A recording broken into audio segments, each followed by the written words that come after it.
Hello everyone, ఈ రోజు నేను మన ఛానల్లో కిచెన్ కౌంటర్ టాప్ ని ఎలా క్లీన్ చేయాలనేది చూపిద్దాం అనుకుంటున్నాను. అసలు నేను ఎలా క్లీన్ చేసుకుంటాను, ఎలా మెయింటైన్ చేస్తాను ఈ వీడియోలో చూపిస్తాను. చిన్న చిన్న టిప్స్ యూస్ చేసి మనం కిచెన్ గన క్లీన్ చేసుకున్నామంటే చాలా నీట్ గా ఉంటది. ముందుగా తోమ పెట్టిన గిన్నెలు అయితే సర్దేస్తున్నాను. కిచెన్ క్లీన్ చేసేటప్పుడు ముందుగా కౌంటర్ టాప్ మీద ఉన్న చిన్న చిన్న ఐటమ్స్, స్టాండ్స్ మొత్తం తీసి పక్కన పెట్టుకోవాలి. నేనైతే రీయూజ్డ్ టవల్స్ అయితే యూస్ చేస్తాను. ఒక్కసారికే చాలా క్లీన్ గా నీట్ గా వచ్చేస్తుంది. ఎంత మురికున్నా కూడా చిన్న చిన్న డట్ పార్టికల్స్ అన్ని ఉంటాయి కదా, ముందుగా వెట్ టవల్తో మొత్తం అంతా క్లీన్ చేసేయండి. ఆ తర్వాత వెనిగర్ సోలా పొడి కలిపిన లిక్విడ్ ని నేను కిచెన్ క్లీనింగ్ కి యూస్ చేస్తాను. ఈ వెనిగర్ సోలా పొడిని యూస్ చేయడం వల్ల వర్షాకాలంలో చిన్న చిన్న ఈగలు కిచెన్ లో వాలుతూ ఉంటాయి. అవి ఈ వెనిగర్ వాసనకి అస్సలు ఉండవు అనమాట.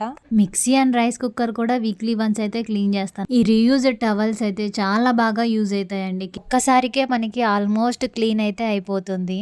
మిక్సీ గానీ రైస్ కుక్కర్ గానీ క్లీన్ చేసుకునేటప్పుడు వాటి వైర్లను కూడా క్లీన్ చేయండి. ఎందుకంటే చిన్న చిన్న జెమ్స్, బ్యాక్టీరియాస్ ఉండిపోతాయి. సో అవి కూడా క్లీన్ చేసుకోండి.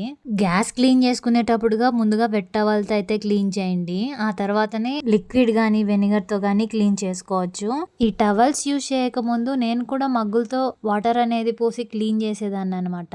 ఆ వాటర్ అంతా కింద పడి మళ్ళీ కిచెన్ అయితే మాప్ పెట్టాల్సి వచ్చేది. ఈ టవల్స్ అయితే నాకు చాలా వరకు యూజ్ అయ్యాయి. మొత్తానికైతే కౌంటర్ టాప్ ని ఇలా నీట్ గా అరేంజ్ చేసుకున్నా. వీడియో కనుక మీకు నచ్చినట్లయితే please like, share and subscribe.